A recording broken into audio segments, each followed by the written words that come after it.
Hello, everybody. Jason Cannon here from LFS. I want to thank you all that are logged in so far. We're going to give it maybe about another 30 seconds or so to let the rest of people get logged in. We're already getting quite a few coming on board. We just want to make sure we have as many as possible before we kick this off. So like I say, about another 30 or so seconds, and we will get started.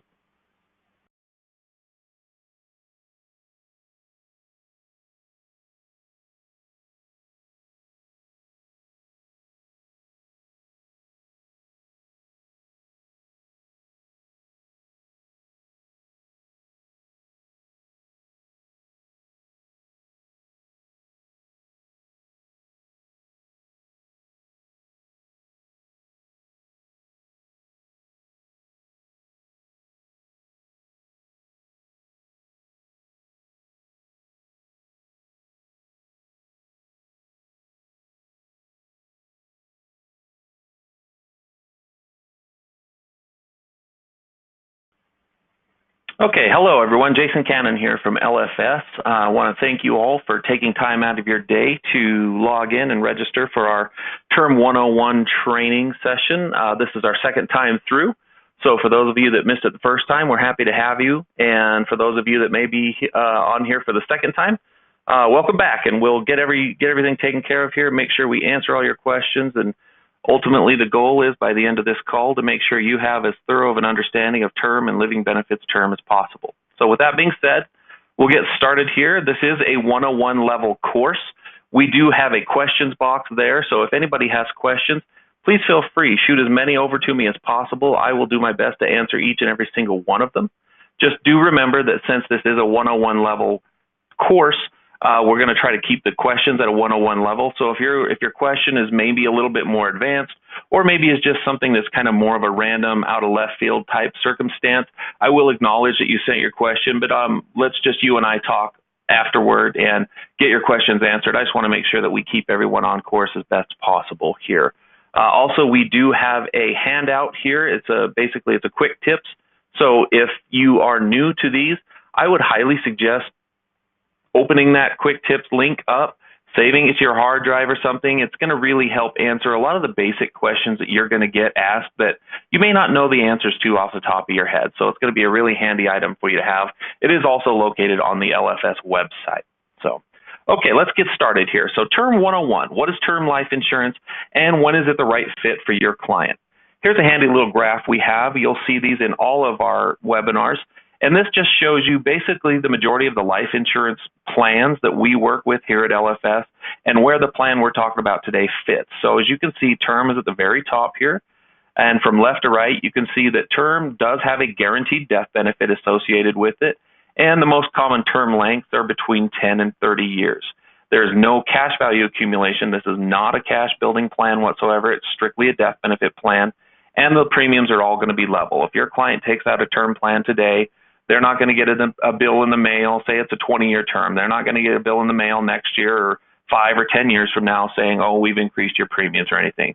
Once your client takes out a term plan, the underwriting is done, the policy is issued, their level premium is locked in and won't change from day one till the end of the actual term duration. So what can term provide for my client? First and foremost, this is a life insurance plan, so it's going to provide a tax-free death benefit. Term is also going to have very affordable premiums compared to pretty much any other plan out there. It's going to have some of the most affordable. There's a wide variety of additional riders that can be added to these plans. So if your client has additional needs, not just coverage on themselves, and we'll go over some of these riders here in a little bit, term is an excellent way to add additional riders and really still keep the premiums very economical.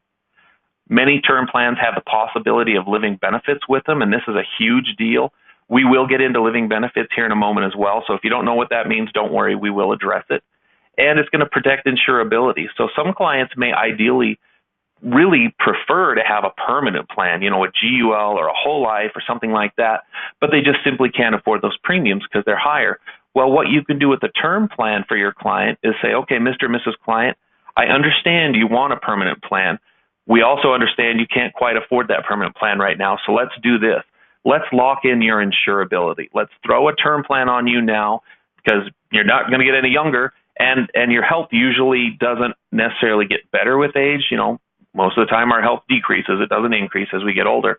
So let's lock in your insurability now so that in the future, when you can afford a permanent plan, you can perform what's called a term conversion, and then you can switch over to that permanent plan, and you will have locked in your insurability. Because for those of you that don't know what a term conversion is, what that basically means is, say your client takes out a term plan today. Say you have a 30-year-old and they take out maybe a 20-year term on themselves. And 10, 15 years down the road, they want to switch that to a permanent plan because the 20-year plan that they took out is nearing its end. Well, what a term conversion means is that client, without having to provide any source of insurability, any proof of insurability, can convert from the term plan to the permanent plan at that carrier. And their availability of permanent plans to convert to can vary from one carrier to carrier. We're just talking in general right now. But they convert over from that term plan to a permanent plan, and they don't have to provide insurability. The only thing they do is they convert at their attained age. So for my example, say it was a 30-year-old that had that 20-year term, and maybe now they're 15 years into the plan, so they're 45 years old. Well, they convert as a 45-year-old, but the beauty of it is they get to keep their original underwriting class. So say that 30-year-old was preferred non-tobacco, and maybe their health has just decreased a little. Say maybe they've put on some weight as they've gotten older, and that would slide them down into, say, standard now.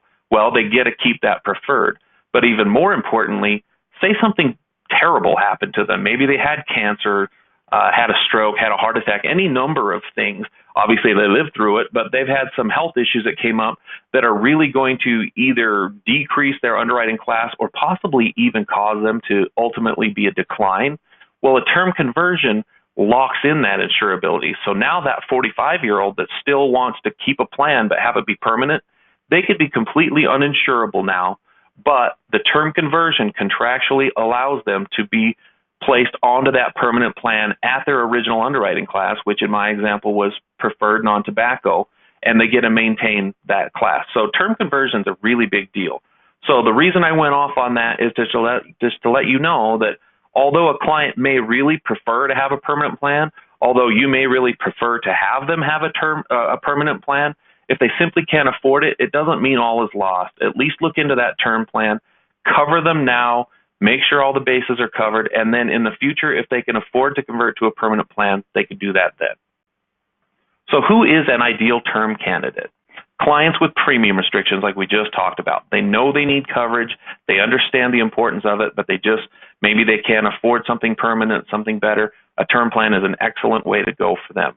Younger families are excellent term candidates because, again, most of the time, younger families don't have a lot of money, but what they do have is their youth, right? So the younger they are, they have lower cost of insurance, and generally they're going to be healthier, so they're excellent term candidates. People needing coverage on a loan are also excellent term candidates. It's not uncommon for a loan to have some sort of life insurance required on it as collateral. Also, people that are possibly involved in, say, the adoption process or as a part of a divorce decree, those are other times where life insurance may be mandatory, and term is an excellent way to fill that void. So what riders are available on term? Child rider is one of the most popular that is probably added to term, meaning that for all children who are insurable, under that term plan, they all have coverage from their parent or guardian's plan if they have a child rider added to it. Waiver of premium is a rider you can have added. Return of premium is really quite popular. And again, remember, the availability of these riders and sometimes the functionality of these riders can vary from carrier to carrier. So we're just talking in generics right now. And then accidental death is a popular rider as well. So term with living benefits, what does that mean? What is a term with living benefits? Living benefits, they offer your client the ability to use their life insurance plan, the death benefit from it, while they're still alive. Most people, when they think of life insurance, they think of the old cliche, I'm never going to use it until I die, right? Well, living benefits is the opposite of that. What it generally refers to is if your client has a term with living benefits plan and they are diagnosed with a chronic, critical, or terminal illness, they can actually access that death benefit ahead of time, and they can use that death benefit to pay for medical bills, to pay for their mortgage, to pay for their car payment, whatever it is that they need to basically keep them and their family financially afloat, that's what a term with living benefits plan does.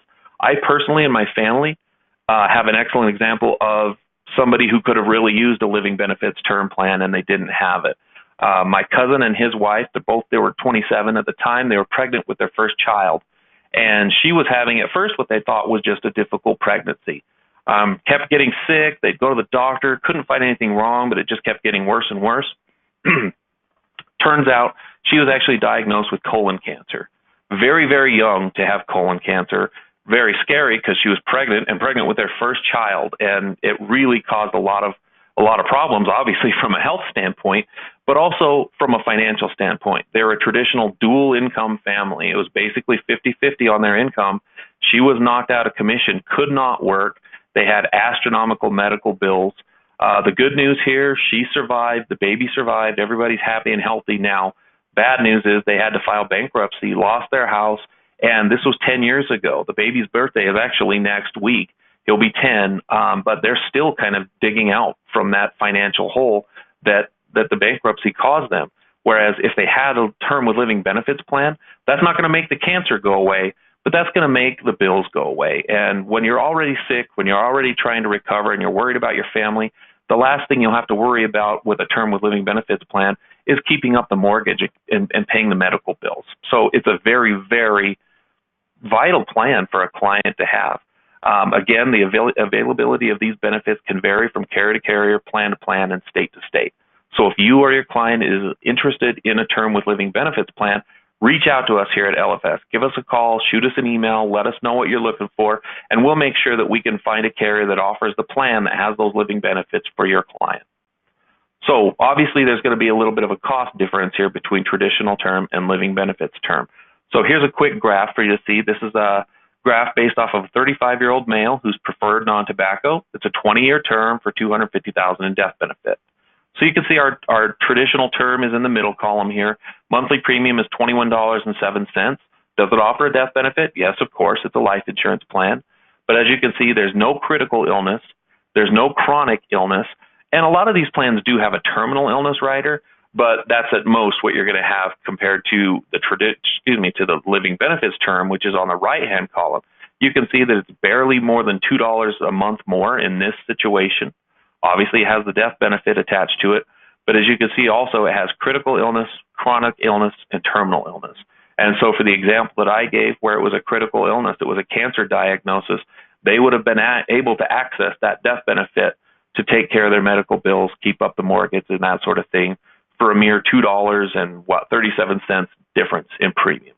I think that's pretty reasonable for all those extra benefits. So how do we structure a term plan? Whether we're talking living benefits or regular traditional term, here's how to properly structure a plan so that when you request this plan quote from us here at LFS, we make sure we get accurate numbers back to you. So we start with the client's personal data. What that refers to is their full name. We always encourage you to send us your client's full name. The reason for that is as your quotes start to pile up and you have more and more of them that we're sending to you, if you don't have names on there, if you just have valued client or female client or male client, as those plan quotes start to pile up, you're going to kind of be looking for a needle in a haystack. So make sure you give us your client's full name. On top of that, let us know their gender, because some names are obvious with gender, others aren't, and we don't want to guess and guess wrong, so let us know their gender. Please give us the full date of birth and not just their age. For those of you that are new to life insurance, there's basically two ways that a client's age is determined in a life insurance plan. It's either current age, which is exactly what it sounds like. It's exactly, their age, what they are today, or age nearest. What age nearest means is your client actually gets 1 year older 6 months prior to their birthday. So I'll use myself as an example. My birthday is November 13th. So if I'm getting a policy through a carrier that does age nearest, my birthday, according to them, the day I get a year older, is actually May 13th. It's 6 months before my birthday. So if I'm sitting down with you and you're my agent, and let's say it's sometime in July or August, and you just write down what my age is at that time, and then you have one of us here at LFS work up a quote for you, if we send you that quote based off what my age is in July or in August, it's actually going to be an incorrect quote because technically I'm going to be a year older, so therefore my premiums are going to be a little bit higher. So please make sure you send us their full date of birth and not just their age. It's going to make things a lot more accurate. Lastly, let us know what state they live in. It seems kind of silly maybe to say that because the majority of your business is probably going to be written in the state that you live in. But just in case you write outside of that state, we want to make sure that we're sending you a quote that not only reflects the accurate state, but sometimes product availability can vary from one state to another. So we want to make sure that we're sending you something as accurate as possible. So there's your client's data. On top of that, we're going to need information about their health, their tobacco status, that sort of thing. So please let us know that as well. Obviously, we're going to need to know about how much coverage they want. And you can request more than one coverage amount, but just let us know what death benefit they're looking for. What term duration do they need? Are they looking for a 10 or a 20 or a 30, or maybe you want to see 20 and 30? That's fine. Just let us know the specifics about the term duration. What premium mode do they want? Premium mode refers to how often they're going to be paying those premiums. You're going to be either requesting monthly, quarterly, semi-annually, or annual. So just let us know on that. And then lastly, any additional riders that are requested, just throw that in there and we'll make sure we add them for you. So some of the more frequently asked questions about term. What are the most common term lengths? Usually 10, 20, and 30 are the most common, but some carriers also do offer 15 and 25. So just keep that in the back of your mind. Can premium on a term plan go up or go down? No, like we talked about earlier, these are level premium plans, meaning the premium that they pay the first month they have the plan is the same exact premium that they pay in the last month of the initial plan term length. Do these plans build cash value? No, they do not. Plans sometimes do have return of premium, but don't mistake that for a cash value plan. That is totally returning of premium. That is not drawing cash value out from the plan. So with that being said, we have had a question come in so far. I'm going to jump over to that here in just 1 minute, but I just wanted to wrap up the initial part of the presentation to, again, thank you for your time. We really appreciate you taking time out of your day to attend our trainings. We know you have a very busy schedule, so it means a lot to us when you do make time to attend these. If you were not able to fully stay for the call, anybody that has registered, even if they weren't even able to log in at all today, as long as you have registered for the call, you will receive a recorded copy of this in your email, so you can go back and revisit it. We will be doing another call 2 weeks from today. We're going to be doing GUL and whole life. That will be the subject from 2 weeks from today. If you are new to LFS and you haven't had your intro call, your walkthrough, please let us know. Reach out to us, give us a call, or shoot us an email, and we will do a one-on-one walkthrough of the website for you. We'll show you where everything you need to know about is located, where you can find applications, where you can find underwriting questionnaires, where you can submit quote requests, all of that. We'll walk you through that and do an onboarding call for you. If you've already had an onboarding call and maybe you just want a refresher, that's no problem either. Again, just get in contact with us. Let us know when you have some availability. Most of these calls take 30, maybe 45 minutes. We'll compare our calendar to yours and make sure we can find some time that works for both of us. And we'll make sure to just walk you through it again and help you to just feel comfortable with where everything's at, know where all the tools are located, and be able to go out there and be as efficient and as possible in the field. So with that being said, we got a question that came through here from Sean. It's an excellent question. I learned recently that Banner came out with 35 and 40 year term. Do you think this will cause others to do the same? And why wouldn't a person just buy a GUL? That is an excellent question, Sean. For those of you that don't know, GUL, that stands for Guaranteed Universal Life. And what that basically means is it's a plan that has a guaranteed death benefit, just like a term plan does, but instead of a duration, 10, 20, or 30 years, it's guaranteed for life. And usually for life means anywhere from age 105 to 110. Or 120, somewhere in there. So you literally can't outlive the plan. So this is an excellent question. Most carriers, 30-year term is the longest that they offer, but Banner is trying to get a little bit more competitive in there with their 35 and 40-year plan. I really don't know if that's going to lead others to do the same, Sean. Over the past few years, some carriers have actually dropped their 30-year just because the pricing between a 30-year and a GUL was getting so similar that basically their thought process was let's just offer a GUL, and if a client wants anything more than 20, then they can just have a permanent plan. So it'll be interesting to see how that goes. And really, I guess one of the big determining factors is how does it price out compared to the GULs. So it is unusual to have 35 and 40-year term, but maybe they're just trying to go for a little bit of a younger market. I mean, that's my assumption there. So we'll have to see how that goes. Any other questions out there?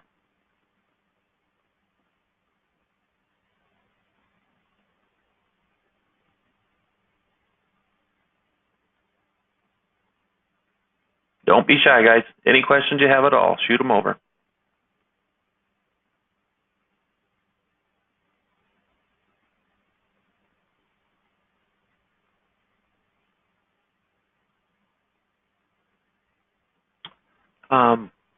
Let's see. Oh, here's a really good question from Brett. Real good question. What's the best way to initiate the life insurance conversation? You know, it kind of depends on how you know these people. If they're clients of yours, maybe you're a P&C agent. That's an excellent way to bring up life insurance, talking about, okay, well, you know, I have your homeowner's insurance, your car insurance. What do you do about life insurance? It's a really easy way to bring up life insurance in the conversation. If not, you know, probably the easiest way and the way that kind of helps clients feel more at ease with you bringing up the conversation is just kind of asking them just some basic lifestyle questions. You know, hey, are you married? Do you have any kids? Do you own a home? Do you rent? That sort of thing. And what you can do by that is it's really just a casual conversation you're having. You're not getting out your notepad and taking down a bunch of notes, and the client doesn't feel like they're getting interrogated. You're just asking them about their life. You're taking an interest in their life. And by the way that they answer their questions, you can start to check boxes in your head to determine, you know, what I might want to bring up with those people. And so if they do say, yeah, I'm married, or I have a common law spouse, or I have a couple of kids, or yeah, we just bought a new home, or whatever they say, you can always just ask, you know, do you have life insurance for that? It doesn't have to be really jarring because you've already kind of started a conversation. You've established a little bit of trust. It's casual. And then you can just bring it into the conversation from there. One of the things that I know a lot of agents like to use is life event type stories, like the one I shared earlier about my cousin who she was diagnosed with cancer. If you have events like that you can work into your conversation, you're not bringing them up to scare the clients or anything. You're bringing it up to make it realistic to them. Like, this could possibly happen to me. It happened to a friend, that sort of thing, and I don't want that to happen. My neighbor that literally lives across the fence from me right here, that's how I brought up life insurance for him. He's in his mid-30s, a wife and 5 children, 0 life insurance on himself. He works at a place that doesn't offer life insurance to their employees. And I had a different friend of mine, diagnosed with terminal cancer just out of the blue, was perfectly healthy one day, he thought, and then went to the doctor, wasn't feeling so good, and found out he was stage 4 and they just barely had their first child 2 months before his diagnosis. And I was shook up about it. This was a friend of mine, and so I was talking to my neighbor about it, and he kind of got a weird look on his face, and I just asked him, I said, do you have coverage? He said, I don't have any. And so the next day we sat down and put a plan on him to cover him and his family. People need to know that this is real life stuff. They need to know that you're not just there to sell them something. You're not just there to take money and get a commission. Your job as a life insurance agent is to protect them. And further than that, it's not to protect them. It's actually to be an advocate for their family, right? You're there to speak for the people that don't have a voice in these decisions that are being made that really affect them the most. If it's mom or dad or whoever that you need to put the coverage on, you're not covering them. You're covering those that are left behind, the kids, the surviving spouse, whoever that is. You're an advocate for those people. And if when you talk to your clients or prospective clients, and if you're coming at it from that sort of an angle, that's where you're going to be a real person. You're not going to be a salesperson. You're going to be a person who is advocating for those that are going to be most affected when that person is gone. So talking to them in real life circumstances is my number one suggestion. So again, like I say, Brett, that's an excellent question. Thank you for bringing it up. We are getting to the end of our time here. We didn't want to keep you much more than about 25 minutes. So again, I'll remind you, we do have that handout that's quick tips. If you're new to life insurance, I highly suggest saving that on your desktop, going over those questions, studying them. Like I say, you will be receiving a recorded copy of this call later today. 2 weeks from today, we're going to be continuing the 101 course, and it will be on permanent insurance, focused on GUL and whole life. So again, thank you so much for your time. Really appreciate having you here. Truly hope to hear from you again 2 weeks from today on our next call. And with that being said, I'll just wish everybody good luck and have an excellent day.